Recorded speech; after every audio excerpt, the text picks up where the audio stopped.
കൈജു number 8 9ാം episode എക്സ്പ്ലനേഷനിലേക്ക് സ്വാഗതം.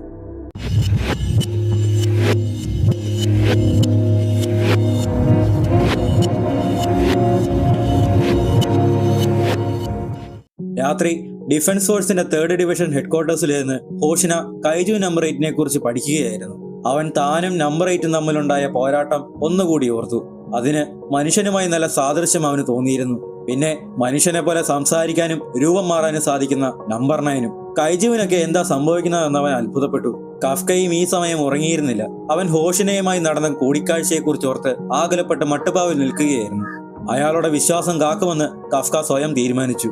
അവൻ തിരിച്ച് കിടക്കാൻ പോകുമ്പോഴാണ് ആകാശത്ത് എന്തോ ശ്രദ്ധിക്കുന്നത്. അവിടേക്ക് അതിവേഗം നിരവധി തീയുണ്ടകൾ ആകാശത്ത് നിന്ന് വീഴുന്നു. ഉൽക്ക പോലെ വീണതെല്ലാം അവിടമാകെ നശിപ്പിക്കാൻ തുടങ്ങി. ഭയങ്കര ശബ്ദം കേട്ട് എല്ലാവരും എന്താണ് നടക്കുന്നതെന്നറിയാതെ ചാടി എണീറ്റു. ഹോഷിനെ ഉടനെ തന്നെ എന്താണ് നടക്കുന്നതെന്നറിയാൻ ഓപ്പറേഷൻ റൂമിലേക്ക് വിളിച്ചു. അപ്പോൾ ബേസിനകത്ത് നിരവധി കൈജുകൾ പ്രത്യക്ഷപ്പെട്ടു. അവ ആകാശത്ത് നിന്നായിരിക്കാം ആക്രമിച്ചതെന്നും അവയുടെ ഫോർട്ടിറ്റ്യൂഡുകളെല്ലാം 6.1, 6.3, 6.2, 6.5 ആണെന്നും അതിൽ ഓരോന്നും ഹോഞ്ചു ക്ലാസ് കൈജുകളാണെന്നും ഒനോമി ഓക്കനോഗി റിപ്പോർട്ട് ചെയ്തു. ബേസിൽ വന്നിറങ്ങിയ പക്ഷിയെപ്പോലെ ഇരിക്കുന്ന കൈജുകൾ അവിടമാകം ആക്രമിക്കാൻ ആരംഭിച്ചു. ഹോഷിനെ ഉടനെ തന്നെ സ്യൂട്ടിട്ട് ചാർജ് ഏറ്റെടുത്തു. ഇത് ഹോഷിനെയാണ്. ക്യാപ്റ്റൻ ആഷറോ സ്ഥലത്തില്ലാത്തത് കാരണം ഞാനായിരിക്കും ഇവിടെ ഓർഡർ തരുന്നത്. നൈറ്റ് വാച്ചിലുള്ള ആരാണെങ്കിലും ബാറ്റിൽ സ്റ്റേഷനിലെത്തുക. ഓഫ് ഡ്യൂട്ടിയിലുള്ള ഓഫീസർമാരെയും വിളിക്കുക. എല്ലാവരും കോമ്പാറ്റിനായി തയ്യാറാവുക. ട്രെയിനിങ് ഏരിയയിലേക്ക് പറ്റുന്നത്ര കൈജുവിനെ കൊണ്ടുവരാൻ നോക്കണം. ബേസിൽ നിന്നും ഒറ്റൊരെണ്ണം പോലും പുറത്തു പോകരുത്, ഹോഷിനെ എല്ലാവരോടുമായി പറഞ്ഞു. പക്ഷേ ബേസിന്റെ പുറത്തു നിന്നും ഡാമേജ് റിപ്പോർട്ടൊന്നും വരുന്നില്ലല്ലോ. അതിനർത്ഥം ഇതുങ്ങളെല്ലാം ബേസ് ആക്രമിക്കാനായിട്ട് തന്നെയാണോ? ബേസ് മുഴുവൻ തീപിടിച്ച് കത്തി നശിച്ചു കിടക്കുന്നത് കണ്ടിട്ട് കഫ്കയ്ക്ക് സഹിക്കാനായില്ല. വൈവൺ ടൈപ്പ് കൈജു, ഇതിങ്ങൾ ഇച്ചിരി സീനാണല്ലോ. എന്നാലും കഫ്ക എന്തോ ഓർത്തൊന്ന് നിന്നു. വൈവൺ ടൈപ്പോ? എന്തോ ശരിയല്ലല്ലോ. ഹോഷിനെയും ആൾക്കാരും ആക്രമിക്കാൻ തയ്യാറായി പോകുമ്പോഴാണ് കഫ്കയുടെ കോൾ വരുന്നത്. ഇവിടെന്തോ പ്രശ്നമുണ്ട് വൈസ് ക്യാപ്റ്റൻ ഹോഷിന. ഒരു വർഷം സാധാരണ 10ഓ അതിൽ താഴെയോ വൈവൺ ടൈപ്പ് കൈജുകൾ മാത്രമേ പ്രത്യക്ഷപ്പെടുകയുള്ളൂ. പക്ഷെ അവയ്ക്കെല്ലാം കോമൺ ആയിട്ടുള്ള ഒരു കാര്യമുണ്ട്. അവയെല്ലാം എപ്പോഴും ഒറ്റയ്ക്കാണ്. പക്ഷെ ഇവർ വന്നിരിക്കുന്നത് കൂട്ടം കൂടിയാണ്.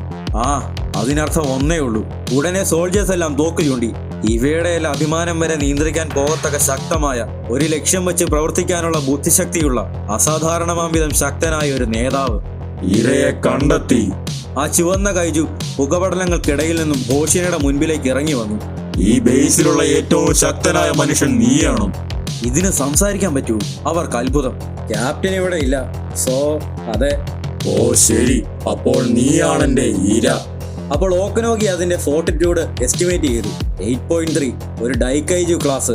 ഉടനെ തന്നെ ഹോഷിന ബാക്കി യോജികളെ നേരിടാൻ മറ്റുള്ളവർക്ക് ഓർഡർ ഇട്ടു. ഹോഞ്ചുവിന്റെ കാര്യമാണെങ്കിൽ ഉടനെ അത് കൈഞ്ഞൊടിച്ചു. പെട്ടെന്ന് ഹോഷിനെ ഒഴിഞ്ഞു മാറി. പിറകിലെ ബിൽഡിംഗ് തകർന്നു. നീ ഒഴിഞ്ഞു മാറിയോ? നീ പാസായി. ഹോഷിനയുടെ തൊട്ട് പിറകിൽ വന്നത് കൈകൊണ്ട് ശക്തിയായി ഇടിച്ചു. എന്നാൽ ഹോഷിനെ അത് ഡോഡ്ജ് ചെയ്തിരുന്നു. ഞാനാണ് ഇതിനെ നേരിടാൻ പോകുന്നത്. കൊള്ളാം, അപ്പോൾ സമയമായി. നിന്റെ നിർമ്മാർജ്ജനം ആരംഭിക്കാം. അതുടനെ ആകാശത്തേക്ക് നോക്കി ഒരുതരം ശബ്ദം പുറപ്പെടുവിച്ചു. അത് കേട്ട ഹോഞ്ചുകളെല്ലാം ആ വിളിക്ക് റിയാക്ട് ചെയ്തു. യോജു ഇതിന്റെ വിളി കേൾക്കുന്നു. അപ്പോൾ ഈ സ്ഥലം തന്നെയാണ് അവരുടെ ലക്ഷ്യം. പെട്ടെന്ന് അത് ആക്രമിച്ചപ്പോൾ തലനാരിഴയ്ക്ക് ഹോഷിനെ ഒഴിഞ്ഞു മാറി. ഉൽക്ക വീഴുന്നത് പോലെയാണ് ഇതിന്റെ ഓരോ പഞ്ചും. ഒരെണ്ണം ശരിക്ക് കിട്ടിക്കഴിഞ്ഞാൽ എന്റെ കഥ കഴിയും. അതിന്റെ അടുത്ത ആക്രമണം ഒഴിഞ്ഞു മാറി ഹോഷിനെ തിരിച്ചാക്രമിക്കാൻ ആരംഭിച്ചു. എന്നാലും വെട്ടൊന്നും ഏറ്റില്ല. കാരണം അതിന്റെ ത്വക്കിന് നമ്പർ 8നേക്കാളും കട്ടിയുണ്ടായിരുന്നു. ബാക്കിയുള്ളവരെല്ലാം ഈ സമയം ഹോഞ്ചുകളെ നേരിടുകയായിരുന്നു. പക്ഷെ എത്ര വെടി കൊണ്ടിട്ടും അവയ്ക്കൊന്നും ഏൽക്കുന്നില്ല. ഹോഞ്ചുകളും ശക്തമായി തിരിച്ചാക്രമിച്ചു. ഓഫീസേഴ്സ് ഒഴിഞ്ഞു മാറി. അപ്പോൾ മുന്നിൽ നിന്നും ആക്രമിക്കരുത് എന്ന് കഫ്ക. അതിന്റെ പിറകുവശം ആക്രമിക്കണം. 2003 റിപ്പോർട്ട് ചെയ്ത സെയിം ടൈപ്പ് കൈജുവാണിത്. അതിന്റെ പിറകിൽ ആക്രമിക്കാൻ കഫ്ക എല്ലാവരോടുമായി പറഞ്ഞു. പറക്കുമ്പോഴാണ് അതിന്റെ മുന്നിൽ ആക്രമിക്കാൻ എളുപ്പം. പക്ഷെ അതിന്റെ സ്കിന്നിന് നല്ല കട്ടിയുണ്ട്. ഇതിന്റെ കോറ് അതിന്റെ പുറത്തോടടുത്തായിരിക്കും. കഫ്കയുടെ വാക്കുകൾ കേട്ട് ഇക്കാറുക ഒരെണ്ണത്തിന്റെ പിറകിലേക്ക് ഓടി. അതിന്റെ വെയിറ്റ് കുറയ്ക്കാൻ പുറത്തെ സ്കിന്നിന് നല്ല കട്ടി കുറവായിരിക്കും എന്ന് കഫ്ക പറഞ്ഞു. കൊള്ളാം ഹിബിനോ. അതുപോലെ തന്നെ ചെയ്യാൻ അവർ രണ്ടായി സ്പ്ലിറ്റ് അപ്പ് ചെയ്ത് ഫ്രണ്ടിൽ ഡീക്കോയായും ബാക്കിൽ ആക്രമിക്കാനും പ്ലാൻ ഇട്ടു. അതനുസരിച്ച് എല്ലാവരും കുതിച്ചു. അപ്പോഴാണ് അവോയും ഹാറൂച്ചിയും പോയ വഴിക്ക് അവർക്ക് മുന്നിലേക്ക് ഒരു ഹോജു വന്ന് നിൽക്കുന്നത്. ഉടനെ ആവോയി ഒരു ഡീക്കോയായി മാറിയിട്ട് പിറകിൽ നിന്ന് ആക്രമിക്കാൻ ഹാറൂച്ചിയോട് പറഞ്ഞു. അങ്ങനെ മുന്നിൽ നിന്ന് ആവോയി ആക്രമിക്കാൻ ശ്രദ്ധ പിടിച്ചു പറ്റിയപ്പോൾ ഹാറൂച്ചി അതിനെ ആക്രമിക്കാൻ പിറകിലേക്ക് പോയി. ഒരു ബിൽഡിംഗിൽ കൂടി നിരങ്ങിച്ചെന്ന് വെടിവെക്കാൻ തുടങ്ങുമ്പോഴാണ് ആ കെട്ടിടം തകർത്ത് മറ്റൊരു ഹോഞ്ചു ഹാറൂച്ചി ആക്രമിക്കാൻ വരുന്നത്. അവൻ പെട്ടെന്ന് തന്നെ അതിന്റെ ആക്രമണം ഒഴിഞ്ഞു മാറി ചാടി വന്ന് ആ 2 കൈജുകളുടെ മുന്നിൽ നിന്നു. കൈജുകളെല്ലാം ഒരുമിച്ച് പ്രവർത്തിക്കുന്നു എന്നത് അവൻ അതിശയമായി പോയി. അവരുടെ അവസ്ഥ തന്നെയായിരുന്നു ബാക്കി എല്ലാവർക്കും. ഒരെണ്ണത്തെ പിറകിൽ നിന്ന് ആക്രമിക്കാൻ ശ്രമിക്കുമ്പോൾ മറ്റൊരെണ്ണം വന്ന് കവർ ചെയ്യുന്നു. കഫ്കയ്ക്കും അത് വിശ്വസിക്കാനായില്ല. എന്ത് ചെയ്യണമെന്നറിയാതെ ആശയക്കുഴപ്പത്തിലായിപ്പോയി എല്ലാവരും. അതിന്റെ പിറകിൽ ചെല്ലാനായില്ലെങ്കിൽ പിന്നെങ്ങനെ? അപ്പോൾ ഷിനോമിയുടെ ശബ്ദം, മറ്റൊരു വഴിയുണ്ടല്ലോ. നീ എന്താ ഉദ്ദേശിച്ചേ? മറ്റൊരു വഴിയും? അപ്പോഴാണ് കൈജുവിന് നേരെ അതിവേഗം ഓടിയെടുക്കുന്ന കിക്കറുവിനെ അവർ കാണുന്നത്. അവൾ ഓടി വന്ന് ചാടി. ഞാൻ തന്നെ. ഒരെണ്ണത്തിന്റെ മുന്നിൽ നിന്ന് തന്നെ ആക്രമിച്ച് അതിന്റെ പടച്ചട്ട തകർത്ത് കളഞ്ഞു അവൾ. എന്റെ തടയാനാവാത്ത ശക്തി ഉപയോഗിച്ച് ഞാൻ അതിന്റെ പടച്ചട്ട തന്നെ അങ്ങ് തകർക്കും. അവൾ ഉപയോഗിച്ച ആയുധം ഒരു വലിയ കോടാലിയായിരുന്നു. ടാച്ചിഗാവ ബേസിന്റെ അണ്ടർഗ്രൗണ്ട് വെപ്പൺ സ്റ്റോറേജ് റൂം. ഒരു കസ്റ്റം വെപ്പണോ? എനിക്കോ? ഒരെണ്ണം കിട്ടാൻ ക്യാപ്റ്റൻ ആകണമെന്നാണ് ഞാൻ വിചാരിച്ചതെന്ന് കിക്കറു മിനയോടും ഹോഷിനയോടും പറഞ്ഞു. സാധാരണ അങ്ങനെയാണ്, പക്ഷേ ഒരു എക്സെപ്ഷൻ കൊണ്ടുവരാൻ ഞങ്ങൾ തീരുമാനിച്ചു എന്ന് ഹോഷിന. ഈ വർഷം കണ്ടുവന്ന കൈജുകളുടെ ഫോർട്ടിറ്റ്യൂഡ് ലെവലുകളും എണ്ണങ്ങളും അസാധാരണമാണ്. പിന്നെ നീ ഈ ബേസിലെ മൂന്നാമത്തെ ഏറ്റവും ശക്തയായ ഓഫീസർ കൂടിയാണ് എന്നതുകൊണ്ടും നിന്നെ മെയിൻ ഫോഴ്സിന്റെ ഭാഗമായി കാണാൻ തീരുമാനിച്ചു എന്ന് മീനയും പറഞ്ഞു. അവർ ആ കണ്ടെയ്ൻമെന്റ് ബോക്സ് തുറന്നു. ഷിനോമിയ, ഇന്നു മുതൽ ക്യാപ്റ്റനും വൈസ് ക്യാപ്റ്റനും ശേഷം നീയാണ് ഞങ്ങളുടെ ഏറ്റവും ശക്തിയേറിയ മൂന്നാമത്തെ ആയുധം. കൈജുവിനെ ഉന്മൂലനം ചെയ്യുന്നതാണ് നിന്റെ ജോലി. പ്രോട്ടോടൈപ്പ് ആണെങ്കിലും ഇത് കൊള്ളാം. എനിക്ക് ഇഷ്ടപ്പെടാത്ത ഒരേ ഒരു കാര്യം എന്തെന്നാല് ഈ കാണാൻ ലുക്കില്ലാത്ത ആയുധം എനിക്ക് ചേരുന്നില്ല. അവൾ അതിന്റെ മുന്നിലത്തെ പടച്ചട്ട തകർത്തെന്ന് അവന്മാർക്ക് വിശ്വസിക്കാനായില്ല. ഓക്കെ കൈജു, ഞാൻ പോരാട്ടത്തിന് ഇറങ്ങിയത് കൊണ്ട് നിന്റെയൊക്കെ കാര്യം തീർന്നു. അപ്പോൾ മറ്റൊരു കൈജു കിക്കറുവിനെ ആക്രമിച്ചു. എന്നാൽ അവൾ മഴവുമായി ആക്രമിക്കാൻ ഉയർന്നു ചാടി. ഈ ആയുധം പ്രധാനമായും ഉണ്ടാക്കിയിരിക്കുന്നത് 2 വർഷം മുൻപ് ഷിനാഗവയിൽ വെച്ച് കൊന്ന ഹോഞ്ചുവിൽ നിന്നാണ്. ട്രിഗർ വലിച്ചാൽ പവർ ഓൺ ആകും, പിന്നെ അത് ഷോക്ക് വേവും പുറപ്പെടുവിക്കും എന്ന് ഹോഷിന പറഞ്ഞത് അവൾ ഓർത്തു. യൂസേജ് 1. ആക്രമിക്കുമ്പോൾ പിറകിൽ ഷോക്ക് വേവ് ഉണ്ടാകും. അതിശക്തമായ ആയുധം വീശിയ കിക്കറു ആ ഹോഞ്ചുവിനെ കൊന്നുകളഞ്ഞു. അപ്പോഴാണ് മറ്റൊരെണ്ണം അവളെ ആക്രമിക്കുന്നത്. ഷിനോമിയ ചാടി ഒഴിഞ്ഞു മാറി അതിന്റെ പിറകിൽ ചെന്ന് നിന്നിട്ട് രണ്ടാമത്തെ ആക്രമണത്തിനായി കുതിച്ചു. യൂസേജ് 2. ഇമ്പാക്റ്റിൽ മുന്നിൽ നിന്നൊരു ഷോക്ക് വേവ് ഉണ്ടാകും. ആ ആക്രമണത്തിൽ രണ്ടാമത്തെ കൈജു നശിച്ചു. എല്ലാവർക്കും അതിശയം. എന്റെ പൊന്നോ, നിനക്ക് ചേരുന്നില്ലെന്ന് നീ എന്താ പറഞ്ഞേ? നിന്റെ അക്രമാസക്തമായ ധിക്കാര സ്വഭാവത്തിന് പറ്റിയ ആയുധമാണെന്ന് റെനോ. ഇനി ആരാ? അപ്പോൾ മറ്റൊരു ഹോഞ്ചു പറന്നാക്രമിക്കാൻ വരുന്നു. എന്നാൽ ഫ്രീസിംഗ് റൗണ്ട് കൊണ്ട് വെടിയേറ്റ ആ ഹോഞ്ചു ഐസ് പിടിച്ച് നിലത്ത് ഒതിച്ചു. അത് റെനോ ചെയ്തതായിരുന്നു. ശ്രദ്ധിക്കണം ഷിനോമിയ, ആകാശത്തു നിന്നും ഇവയെ ആക്രമിക്കും, റെനോ പറഞ്ഞു. ആ നിലത്ത് വീണ കൈജു പിന്നെയും എണീറ്റ് വന്നപ്പോൾ റെനോ ഒന്നുകൂടി നിറയൊഴിച്ചു. ഇത്ര ശക്തനായ കൈജുവിനെതിരെ ഇവൻ ഇങ്ങനെ പോരാടാൻ പറ്റുന്നതിൽ ഞാൻ ഇംപ്രസ്ഡ് ആണെന്ന് ഷിനോമിയ പറഞ്ഞു. എന്നാൽ ഒട്ടും സമയം കളയാതെ റെനോയുടെ കവർ അറ്റാക്കിൽ ഷിനോമിയ ഓടിച്ചെന്നതിന്റെ തല അർത്ഥം കളഞ്ഞു. അതും ചത്തു നിലം പതിച്ചു. ഷിനോമിയ റെനോയെ ഇന്റർകോമിൽ വിളിച്ചു. റെനോ, എന്നെ സഹായിച്ചതിനുള്ള ബഹുമതി നിനക്ക് തരാം, പക്ഷെ എന്റെ ഒപ്പം പിടിച്ചു നിൽക്കാൻ പറ്റുമെങ്കിൽ മാത്രം. ഓക്കെ. അവര് രണ്ടും മത്സരിച്ച് വേട്ടയാടാൻ തയ്യാറായി. ഇത് ഇന്റർകോമിൽ കൂടി കേട്ട് ഹാരൂയിച്ചിക്കും ആവോയ്ക്കും വാശി കയറി. അവരും പിന്നിലാകാൻ മടിച്ചിരുന്നു. അതുകൊണ്ട് ശത്രുവിനെ കിക്കറോ ഡിസ്ട്രാക്ട് ചെയ്യുമ്പോൾ അതിനെ പിറകിൽ നിന്ന് ആക്രമിക്കാൻ അവരും പ്ലാൻ ചെയ്തു. അപ്പോൾ ടീം അനൗൺസ്മെന്റിൽ ഷിനോമിയ ടീം കൈജുവിനെ ഒരുമിച്ച് പ്രവർത്തിക്കുന്നതിൽ നിന്നും തടയും, അതുകൊണ്ട് 2ആയി വേർപിരിഞ്ഞ് എനിമിയെ ആക്രമിക്കാൻ പറഞ്ഞു. ഈ സമയം ഹോഷിന ആ ഹ്യൂമനോട് കൈജുവിനെതിരെ ട്രെയിനിങ് ഏരിയയിലേക്ക് കൊണ്ടുപോകാൻ ശ്രമിക്കുകയായിരുന്നു. അവൻ ആളൊഴിഞ്ഞ ഒരു സ്ഥലത്ത് നിന്നു. ഷിനോമിയയ്ക്ക് തന്നെ ജോലി കുഴപ്പമില്ലെന്ന് തോന്നണം. പക്ഷെ പ്രശ്നം എന്നത്, കൈജു പെട്ടെന്ന് ആക്രമിച്ചപ്പോൾ ഹോഷിന ചാടി ഒഴിഞ്ഞു മാറി. ഈ ജീവിയാണ്. പിറകിലേക്ക് ചാടിക്കൊണ്ടിരുന്ന ഹോഷിനയ്ക്ക് പിറകെ അതിവേഗം വന്ന് അതും ആക്രമിക്കാൻ തുടങ്ങി. ഹോഷിന തടഞ്ഞും ഒഴിഞ്ഞു മാറിയും തിരിച്ചാക്രമിച്ചും പോയി. ആ ജീവി ഓടി വന്ന് തൊഴിച്ചപ്പോൾ ഒരു വലിയ കണ്ടെയ്നർ തന്നെ പറന്നു പോയി വീണു. ഇത് ശക്തനാ എന്ന് ഓക്കനോഗി. അതും മാത്രമല്ല, ഈ ജീവി ഈ പോരാട്ടം ആസ്വദിക്കുവാണ്. അത് പിന്നെയും ആക്രമിച്ചു. അപ്പോൾ ഗേറ്റ് 3 തുറക്കാൻ ഹോഷിന ഓക്കനോഗിയോട് പറഞ്ഞു. അവൾ അതനുസരിച്ച് ട്രെയിനിങ് ഏരിയയിലേക്കുള്ള വലിയ ഗേറ്റ് തുറക്കാൻ തുടങ്ങി. കൈജുവിന് ഉണ്ടാകരുതാത്ത ഒരു വികാരമാണിത്. ഹോഷിന കോമ്പൗണ്ടിൽ കയറി. കൈജു ചാടി വന്നിരുന്നപ്പോൾ ആ വലിയ ഇരുമ്പ് ഗേറ്റ് വരെ തകർന്നു പോയിരുന്നു. എന്നാൽ പെട്ടെന്ന് അതിനെ കാണാനില്ല. അതെവിടെ പോയി? നീ നേരിടുന്നത് പോലെ പല കൈജുവിനും എന്നെ ഇങ്ങനെ നേരിടാനാവില്ല. നിന്നെ തിന്നിട്ട് ശക്തനാകാൻ ഞാൻ ഇനിയും നോക്കിയിരിപ്പാണ്. പെട്ടെന്ന് ചാടി കുതിച്ചു വന്ന കൈജു ഹോഷിനെ ഇടിച്ച് തെറിപ്പിച്ച് കളഞ്ഞു. നീ ശരിക്കും ശക്തനാണ്. കൈജുവിന്റെ വലത്തെ കൈ അറ്റ് നിലത്ത് വീണു. സോറി ഓക്കനോഗി-ചാൻ, ഇതൊരു എമർജൻസി ആയതുകൊണ്ട് ഞാൻ പ്രൊസീജിയേഴ്സ് ഒക്കെ ഒന്ന് സ്കിപ്പ് ചെയ്യുവാണ്.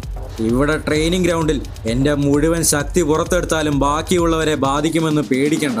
Unleash combat power 92%. ഹോഷിനെ പവർ അപ്പ് ചെയ്തു. ഓക്കെ, ഇനി ഇവനെ കൊല്ലാൻ സമയമായി.